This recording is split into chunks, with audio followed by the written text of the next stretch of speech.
Hey guys, welcome to Techies Guru. Today we'll be learning how to sign out of your Steam account online on your computer. And now let's dive right in.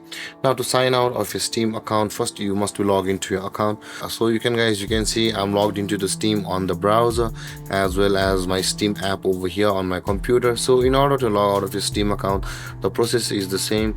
At the top right corner of the screen over here, you can see your account name, and with the drop down arrow on it, click on your account name with the arrow on it, and the sign out of the account will appear over here. If you click on it, you'll be logged out of your account on Steam. Similarly, on the browser as well, the drop down arrow with your account name is available at the top right corner of the screen. Click on that, and there is the sign out of account option available for us. Click on that, and then you'll be logged out of your Steam account online on your computer. And with that being said, guys, this is how to log out of your Steam account on your computer. And if you have any confusions or questions regarding the topic, feel free to comment in the comment section below, and don't forget to like, subscribe and hit that bell icon for more videos. Thank you for watching, guys. Peace.